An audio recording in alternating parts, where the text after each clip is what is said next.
No me perdió por otra mujer. Me perdió por un examen que nunca firmé. No fue la infidelidad lo que terminó mi matrimonio. Fue la arquitectura de la sospecha. Fue el plano detallado de una trampa que se construyó ladrillo a ladrillo, mensaje a mensaje, silencio a silencio, mientras yo seguía creyendo que estábamos simplemente pasando por una de esas fases normales que toda pareja atraviesa. Porque aquí está la verdad que nadie dice en voz alta. A veces el colapso no llega con gritos, ni con maletas empacadas a medianoche, ni con el olor a perfume ajeno en una camisa. A veces llega con una notificación en una pantalla encendida, con una frase que no debió estar ahí, con la comprensión repentina de que la persona que duerme a tu lado no te está mirando como a un compañero, sino como a un sujeto de prueba. Y cuando cruzas esa línea, cuando entiendes que ya no eres un esposo, sino un experimento, no hay vuelta atrás. No hay terapia que repare eso. No hay conversación que lo parche. Solo queda una decisión, y en mi caso, esa decisión fue tan clara como el agua. Me fui. No por orgullo, no por venganza. Me fui porque elegir quedarme habría sido elegir vivir en una casa donde el suelo siempre está a punto de ceder. Todo comenzó, como casi siempre, con lo pequeño. Con esas cosas que parecen insignificantes hasta que juntas forman un mapa. Hace unos 6 meses, antes de que el mundo se partiera en dos, mi esposa empezó a soltar comentarios que no encajaban. No eran acusaciones directas. No había gritos, ni llantos dramáticos, ni confrontaciones televisivas.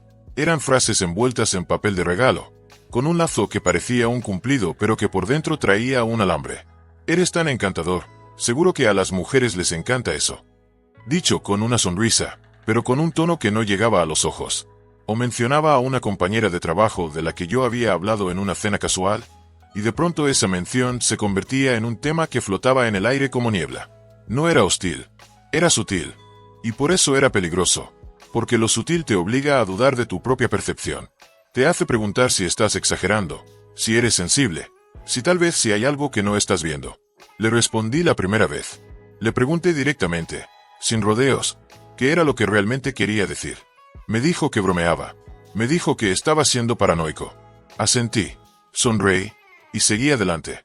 Pero la frecuencia aumentó. Las frases se volvieron más frecuentes, más afiladas, más cargadas de un peso que no podía nombrar. Hasta que un día, un sábado por la tarde, nos sentamos en el sofá, sin tele, sin distracciones, y le pregunté sin filtros, ¿qué hice exactamente? ¿Qué momento? ¿Qué palabra? ¿Qué gesto te hizo pensar que esto es necesario? No tuve respuesta. No hubo un ejemplo. No hubo un incidente concreto. No hubo ni siquiera un, me lo dijo alguien, o, vi algo que no me gustó. Solo una nube gris de sospecha que ella había construido de la nada, y que ahora esperaba que yo desarmara con palabras mágicas. Le dije que no era justo, que no iba a seguir defendiéndome de fantasmas que ella misma había inventado, que si tenía algo que decirme, lo dijera, que me mirara a los ojos y hablara como adulta, como pareja, como alguien que elige construir y no destruir. Se quedó callada. El silencio fue más elocuente que cualquier grito. Pensé que era una fase. Pensé que el tiempo lo aclararía. Pensé que, al fin y al cabo, los matrimonios tienen baches. No sabía que estábamos conduciendo hacia un acantilado, y que ella ya había quitado los frenos. La noche en que todo cambió no fue cinematográfica. No hubo lluvia, ni música de fondo, ni miradas cruzadas con el destino. Fue un viernes cualquiera. Un amigo cumplía años. Nos reunimos en un bar tranquilo, de esos con madera gastada, cervezas frías y pantallas mostrando un partido que ya sabíamos que íbamos a perder. Éramos 10. Nada extravagante. Mi esposa estaba invitada, pero dijo que estaba cansada, que prefería quedarse en casa, leer, descansar. Era normal para nosotros. No siempre salíamos juntos. Teníamos nuestros espacios, nuestras rutinas, nuestras amistades separadas. Nunca fue un problema. Nunca fue un tema de control. Así que fui. Me despedí con un beso en la mejilla. Me puse la chaqueta, y salí. La primera hora transcurrió sin sobresaltos. Risas, recuerdos, el sonido de las fichas de la máquina, el árbitro pitando una falta que no fue. Estaba en mi mundo, relajado, presente. Entonces, ella se sentó a mi lado. Quiero ser preciso con esto, porque los detalles son los que sostienen la verdad. No fue un accidente. No sé, quedó sin espacio. Terminó ahí por casualidad. Primero conversó con el grupo en general. Luego, gradualmente, su silla giró. Su voz se acercó. Su atención se concentró en mí. Yo fui amable. No porque estuviera interesado, sino porque soy un ser humano socializado para tratar a los demás con respeto básico. No coqueteé. No invité a nada. No busqué validación externa. Solo hablé. Mientras, en mi cabeza, mi único pensamiento era: por favor, que no volvamos a perder. Sí, mi equipo. Sí, otra temporada de desilusiones. No diré el nombre. No importa. Lo que importa es que mi mente estaba en otro lugar, en algo trivial, en algo que no tenía absolutamente nada que ver con seducción, con peligro, con tentación. Entonces ella cambió el tono. Me tocó el brazo. No fue un golpe. No fue agresivo. Fue uno de esos toques calculados que parecen casuales, pero que están cargados de intención. Se rió de algo que dije que no tenía gracia. Me preguntó si estaba solo. Y ahí, sin dudar, sin titubear, sin jugar a la ambigüedad, le dije: estoy casado. Le mostré el anillo. Lo hice con naturalidad, con claridad, con esa honestidad cruda que no deja espacio para malentendidos. Había testigos, esposas de amigos, compañeros de trabajo, gente que podía corroborar que no hubo juego, que no hubo coqueteo de mi parte, que la línea estuvo marcada desde el primer segundo. Ella sonrió, asintió. Siguió hablando un minuto más, pero el ambiente ya estaba viciado. El aire se volvió pesado. Así que dije que iba al baño. Cuando volví, ella seguía cerca de la barra, pero yo ya había decidido que esa interacción había terminado. Regresé a la mesa. Vi el partido. Canté el cumpleaños. Pagué mi parte. Me fui a casa. Una noche promedio. Interacción de 7 minutos. Nada memorable. Nada que mereciera un segundo pensamiento. Hasta que llegué a casa. Ella seguía despierta. La luz del televisor pintaba sombras suaves en la pared. Me quité los zapatos, colgué la chaqueta, y como no tenía nada que ocultar, como siempre he creído que la transparencia es el oxígeno de una relación, se lo conté. Casual. Sin drama. Sin énfasis. Oye, una chica se acercó en el bar, coqueteó un poco. Le dije que estaba casado y me fui. Lo dije como quien comenta el clima. Porque lo era. Un evento irrelevante. Una anécdota sin peso. Ella asintió. No hubo celos. No hubo preguntas. No hubo. En serio, Nick, ¿qué te dijo? Ni siquiera un cambio en su postura. Solo un movimiento de cabeza, plano, mecánico, y en 20 segundos ya estaba hablando de otra cosa. De una serie. De un plan para el domingo. De la compra del supermercado. Lo atribuí al cansancio. Pensé que estaba medio dormida. Me metí en la cama. Cerré los ojos. Olvidé que había existido esa noche. 3 semanas después, el olvido se convirtió en evidencia. Estaba en casa un sábado por la tarde. Ella se duchaba. El agua corría. El vapor empañaba el espejo del pasillo. Su teléfono estaba sobre la encimera de la cocina. No lo busqué. No lo toqué. No lo espié. Pasé junto a él, y una notificación iluminó la pantalla. Era un mensaje. La vista previa era corta, pero suficiente. Ni siquiera mordió el anzuelo. Aunque lo intenté. El corazón no se me detuvo. No hubo dramatismo. Solo un frío repentino. Como cuando abres una puerta y encuentras una habitación que no debería existir. Levanté el teléfono. No por curiosidad morbosa. Por necesidad de entender. Lo que encontré no fue un malentendido. Fue un expediente. La mujer del bar no era una desconocida. Era una amiga. Nueva, sí, pero amiga. Con nombre, con historial, con conversaciones previas. Y esas conversaciones no eran sobre moda, sobre viajes, sobre chismes inofensivos. Eran sobre mí. Eran un manual, un instructivo paso a paso. Mi esposa le había dado la ubicación exacta del bar. Le había enviado una foto reciente mía. Le había explicado cómo acercarse, qué decir, cuándo tocar, cómo escalar. Le había dado pautas de comportamiento. Le había dicho qué hacer si yo no respondía.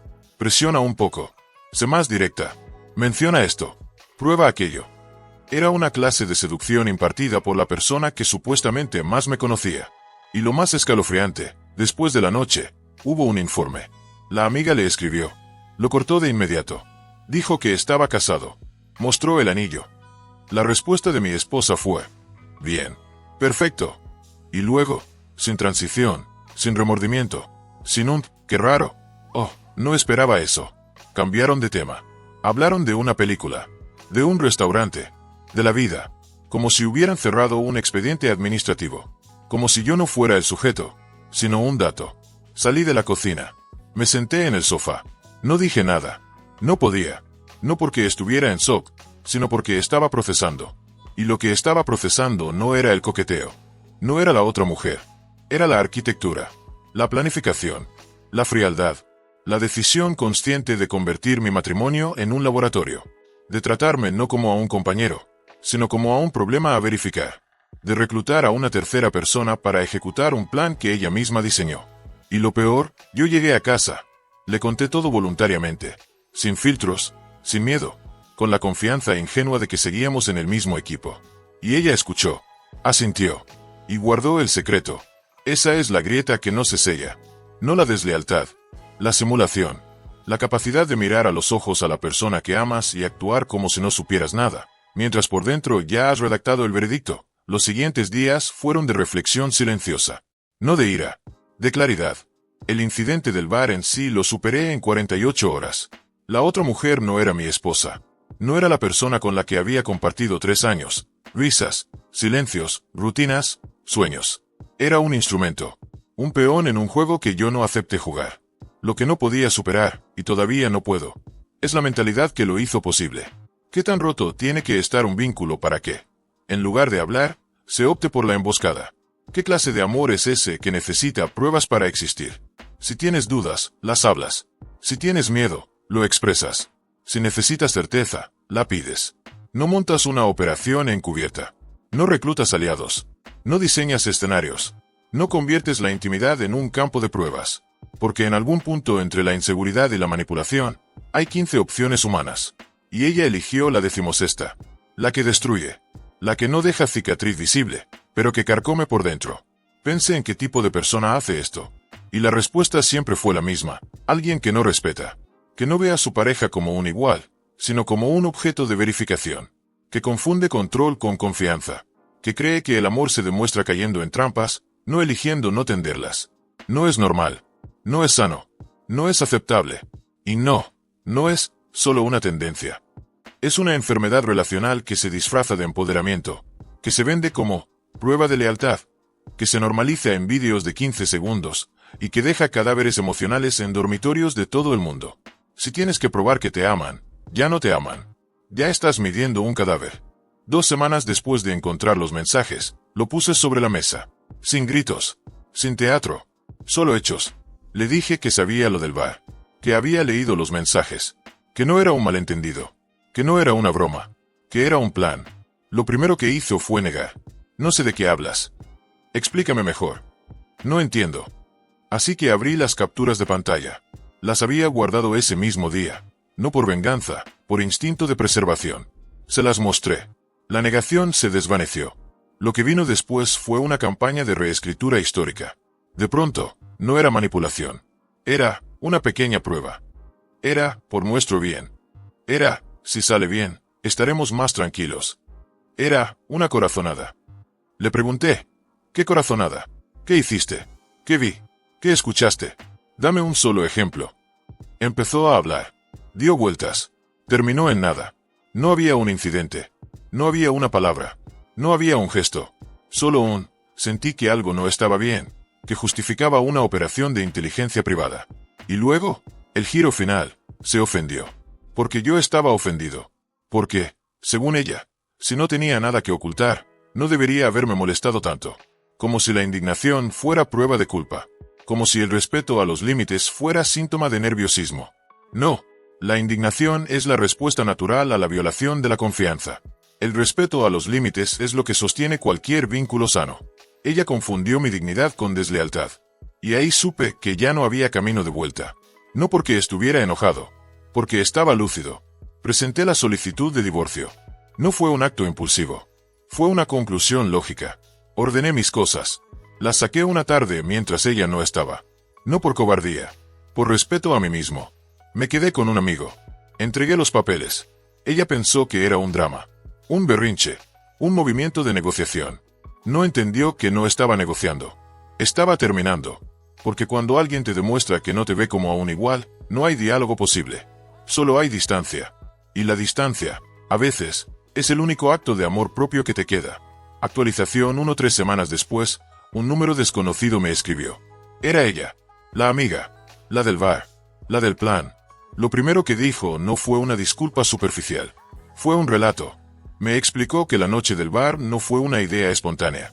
No fue se me ocurrió esa semana. Era un tema que mi esposa había mencionado durante meses, que lo soltaba en conversaciones grupales, que lo presentaba como normal, que lo normalizaba como si fuera un ejercicio de crecimiento personal, que no era una conversación seria, sino un tanteo, que veía quien se enganchaba, que probaba el terreno, y que no era la única que sabía.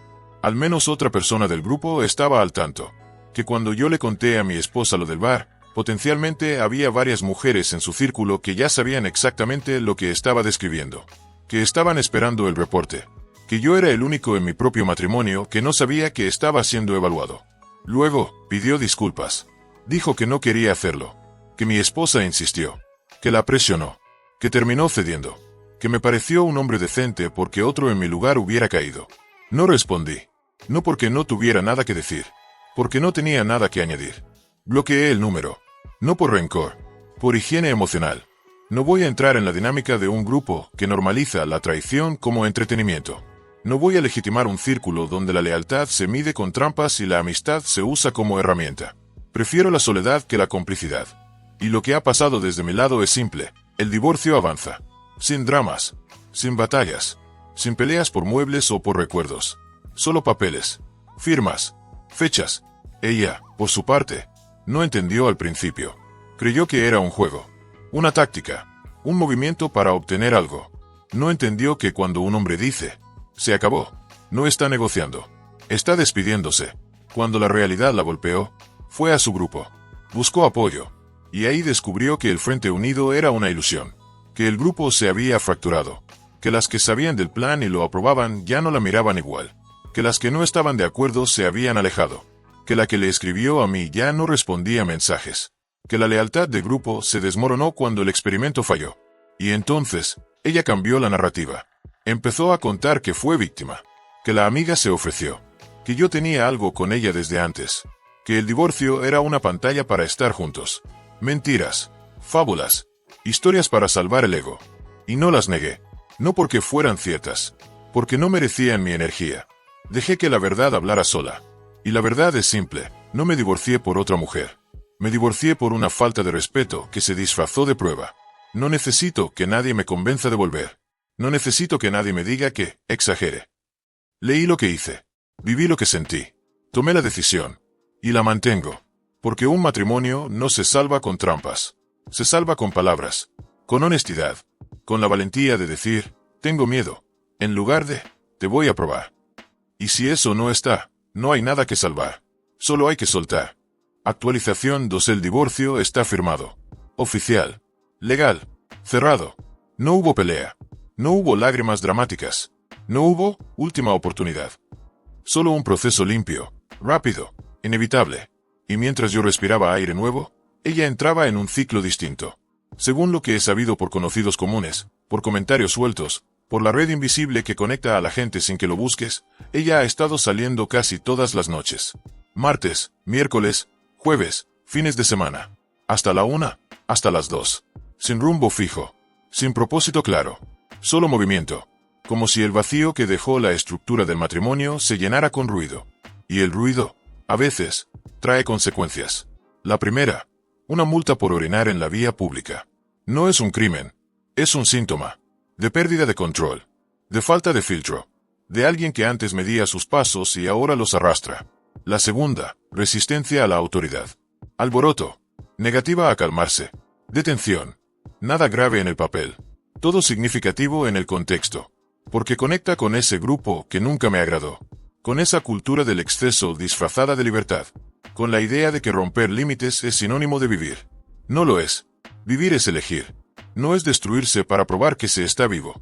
Y yo, que antes la veía como alguien centrada, alguien tranquila, alguien con quien se podía construir, ahora veo la grieta que siempre estuvo ahí, solo que oculta bajo capas de normalidad.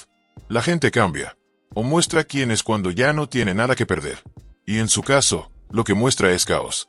No me alegra, no me entristece, me confirma, que no me equivoqué, que no sobrereaccioné, que simplemente vi lo que era. Y decidí no quedarme a verlo desmoronarse. Mi vida, por contraste, es silenciosa. Salgo con amigos. Veo partidos. Pierdo. Gano.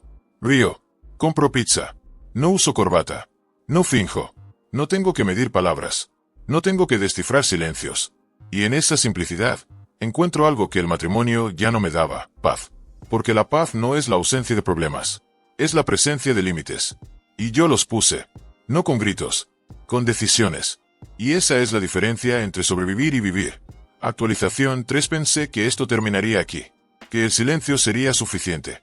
Que el tiempo haría su trabajo. Pero la vida tiene sentido del humor.